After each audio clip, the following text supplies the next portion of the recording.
it's Amber with Rustic Roots Heritage Homestead again.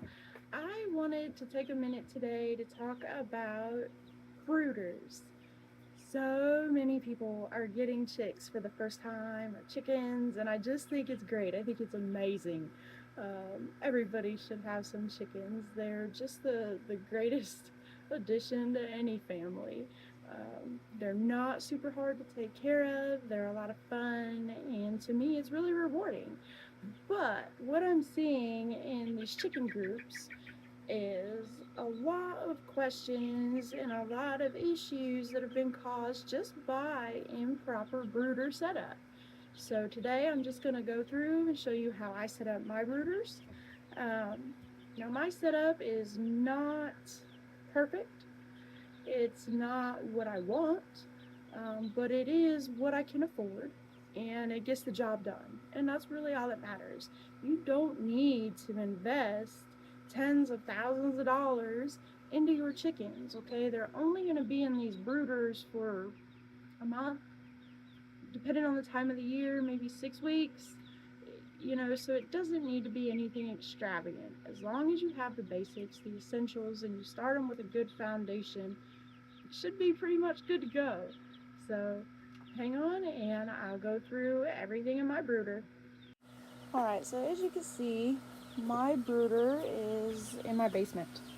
Um, Not really where I want them, but it's where I've got the space for right now. Because they're inside, cleanliness is super, super important. Chickens really do have a fairly sensitive respiratory system, so you want to make sure that no matter what you're doing, whether it's inside or outside or what you're using, that it's clean. I clean every brooder first thing in the morning. I put a thin layer of pine chips down. You want to make sure it's pine. Um, don't use cedar. Cedar is toxic, it will cause respiratory issues, and it could kill them. So just make sure you're using pine. I use Tractor Supply. It's just what I buy. I start off with a mixture of the bigger flakes and the chick flakes. I found though that if you use just chick flakes, because they're smaller, sometimes they'll get confused and they'll think they're food and they'll eat them. And that's not what we want. So I put some of the bigger ones in there too. Um, I'm sure I'll get some hate for that. Somebody, will say, oh, I'm going to cause splay leg or slip tendons, but I've not had a problem thus far. So as you can see, it's just a Rubbermaid tote. Again, from Tractor Supply. It's just a drinking trough. That's what I use. I use the taller one because in a couple weeks, those cute little fuzzy chicks are going to grow wings and they're going to fly out. These guys are a week old and they're already practicing their flying skills. So we'll get a lid on this soon. And by lid, I'm just talking like some hardware cloth, chicken wire, something that still allows airflow. You want to make sure that they're protected from drafts, protected from the elements. You don't want them getting wet, don't want them to get rained on or blown away, but make sure that they have adequate airflow for that respiratory system. So we'll start from the top here. I've got a heat lamp. I'm sure I'll also catch some shame for that. Heat lamps can cause fires. Don't buy a cheap heat lamp, okay? This is a decent one. It's a reputable brand. It has a cage on the bottom, so if it were to fall, the bulb wouldn't come in contact with the shavings themselves. I use a red bulb because the white light, I think it encourages them to not rest as much. It doesn't allow them, that dark time, that night time. And some people even say it'll cause them to peck at each other. So I've got it hung by a chain. Just a chain screwed into a floor joist. I've got it screwed in twice just for safety. And then I've got, I can't remember what it's called right now. That's crazy. Just this so that as I need to adjust the temp up and down, all I have to do is just unclip it and move it. Super easy. I want to make things as easy as I can because I don't want to spend a lot of time doing chores. The more time I spend doing daily chores, the less time I get to enjoy life, and enjoying life is what it's all about for me. This setup is more labor intensive than I would like, but it's what we got, so it's what we're going to work with. As you can see, you don't need a whole lot. So I've got pine shavings. These guys are a week old. Living the high life. A little rooster. I could tell because of his personality and because he's a Bielefelder and they auto-sex at hatch, meaning as soon as they hatch, I know if it's a rooster or a hen. As you can see, I clean it. Keep it clean. That is so, so important, you guys. Don't let them stand in their own waste. The ammonia can burn their little feet. It'll cause respiratory issues. Rodents can be attracted. When they're tiny, when they're a day or two old, you know, snakes, mice, rats, chicks are a delicacy. So you just want to make sure you do everything you can to keep these guys safe. You are their mom now, their mom or their dad, and it is your job to ensure that they are safe and protected and well fed and well watered. I keep a thermometer in all the brooders so I can monitor the temp.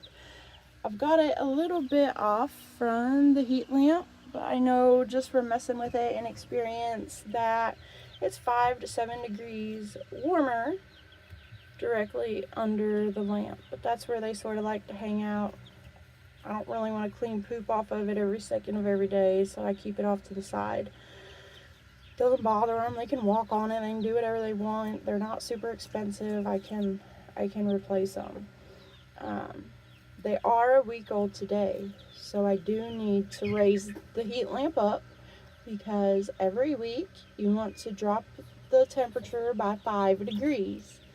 Week 1, they should be at 95 degrees. Week 2, 90 degrees. Week 3, 85 degrees. So on and so forth until they're fully feathered and acclimated and outdoor temps are high enough that they can go on out. Water. Again, I clean it every day. They make smaller waterers for chicks. They're not expensive. I get mine from Amazon because that's where I found them cheapest. I keep rocks in the water base just because they will walk in it, they will jump in it, they will do all kinds of crazy things, and chicks have a tendency to just sort of fall asleep wherever they're at or whatever they're doing. So I keep rocks in there so that one doesn't get stuck in there, doesn't drown, doesn't just fall asleep and not have a way to keep their head out of the water. As they get older, I remove rocks. The first few days, there's a rock pretty consistently. There would be one in between each of these right now. But as they get older, they get a little bit smarter and you can start removing them. I use magic water. If you Google magic water, you'll find a bunch of articles and blog posts from Justin Rhodes. I'm not sure who came up with magic water first. I don't know if it's Justin or Harvey Ussery. I follow Harvey. I have his book, Backyard Chicken Flock, I think is the title. I'll put a link to it in the description. It is a super, super useful book. I use it a lot. I love it. I love Harvey. It's a common sense, practical approach. It's not all bougie and going to cost you tons of money. I really like Harvey's books, so I'll get that link in the description. But I use magic water for the first 2 weeks. It's apple cider vinegar. Well, for a drinker this small, it's a tablespoon of apple cider vinegar, a quarter cup of local raw honey, and a clove of minced garlic. So you can actually see the garlic in there. I think the magic water just gives them some vitamins, minerals, some supplements, just to help them get up and running, get some extra energy, get a good gut digestive system going. My belief. Feeder, again, it's chick size, just a small little feeder. This actually, feeder and water, comes as a set from Amazon. It's not expensive, super cheap. Just make sure they always have access to fresh food and water. That's it. Also, when you're setting up your heat lamp, be mindful that as the temperature rises outside, your temperature in the brooder is also going to rise, no matter if you've touched the setting of your heat lamp or not, whether you've raised it or lowered it. As the ambient temperature rises, so will the temperature in the brooder. So make sure that they have cool areas they can get to. You can see right now they're hanging out in the shade. They're not cold. They want to be a little bit cooler, so that's okay. Let them do their thing. Just make sure you give them a way to get out of the heat. They will start self-regulating as their feathers start coming in. And as you can see, they're starting to get some little wing feathers. So there's nothing cuter. There's nothing cuter than baby chicks. And there's nothing cuter than baby chicks dust bathing and shaving. So yeah, I just love it. I believe everybody should have some. And as they continue to get older and feather out more, I'll move the feeder in the water away from the light altogether. It'll be in the shade. And I'll change the position of their totes so that they have more of a cooler area with,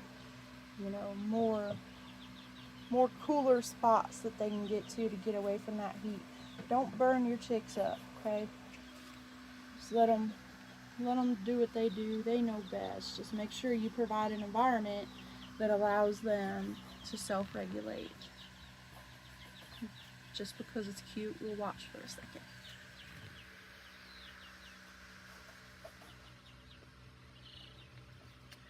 I'm down to just 2 in here. There was quite a few more, but they've all sold. So the one dust bathing, he's a little Bielefelder rooster. Of course, nobody wants roosters. And then that other one, I think it's a hen. I'm not real sure. It's not a pure Bielefelder. She's crossed with, I believe, a Rhode Island. So we're going to work this year to get a different coop built so we can get everybody that's not a Bielefelder out of the Bielefelder pen. Also on the water, for the first few weeks, make sure that you're giving them warm water. You don't want to shock their bodies with cold water. So you need to dissolve that honey anyway if you're going to do the magic water. And if you do the magic water, then I don't add any of the little supplement packets from Tractor Supply or anything. I just do magic water. I try to keep everything as natural and real as possible. We try to eat real food. We try to not eat or consume things that come out of plastic bags or packages. So I try to do the same for my animals. On your feed, make sure it is a high quality chick starter. Okay, do not get them layer feed or off-lock or anything like that. You want a chick starter. It has a higher protein content. It's designed just for baby chicks, and that's what they really need. It dissolves in the crop instead of needing to be broke down by grit. These guys have never had anything except chick starter, and they won't for another week or 2. I don't start introducing them to treats or taking them outside in the daytime in the grass so they can have bugs and peck and scratch around until they're about 3 weeks old. Then they have a decent amount of feathers. They can go outside, but as soon as you introduce them or set up an environment in which they can have anything other than chick starter, then you need to provide grit. You need to provide chick grit. Regular grit's too big for them, so you really need to give them that chick grit. And I'll show you that in a minute. So here's a different brooder setup I have. I think I got it from Man Lake or Stromberg's maybe. It's up off the ground a little bit, as you can see. Not really enough, in my opinion, to make a difference. I wouldn't buy this again. I don't think it's worth the money. It's cheaply made. The metal is flimsy, and it's just not. It's not big enough. It's not tall enough. If you're just gonna do a few birds, it's okay for the first month. But after that, they really need something else. So I just am not happy with this, and I would not recommend it. As you can see, I have the lid up because at a month old, these guys are already just too tall for it with the lid down. So it's important to note now that you need to have your feeders and waters elevated. Hanging would be better, but as you just saw, they kick shavings in them, they poop in them, they walk in them. So if you can hang them, that would be phenomenal. Otherwise, set them up on a block of wood or something to keep them elevated as much as you can. Same for the little ones. Their water is also elevated. They are still getting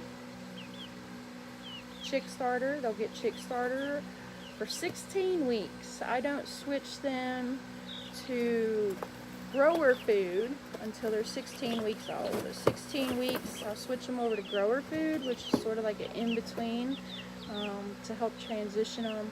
You just want to make sure that they get that higher protein content and that they have a fighting chance to build a good immunity, good habits, good nutrition.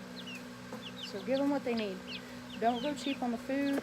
I buy locally milled, certified organic, non-GMO food. Sorry, they don't like the flash on this video. As you can see, there is a makeshift lid on here. It's just chicken wire, so that they still get that airflow. But they also still have a heat lamp. I do want to point that out. Now, it is significantly higher than the one you just saw with the babies, because that's where it needs to be. They need to be in a much lower temp. I think I've got them at like 75, and there is a thermometer in here too, but they're just gonna walk on it right now. That way you can monitor, and they do have plenty of cooler area to get to if they need to cool down. This is the chick grit I use. I get it from Amazon. It's cheaper than Tractor Supply. Sometimes you can get it in value packs and get several of them for even cheaper. So that's what I do. At first, I mix it into their food so that I know they're eating it.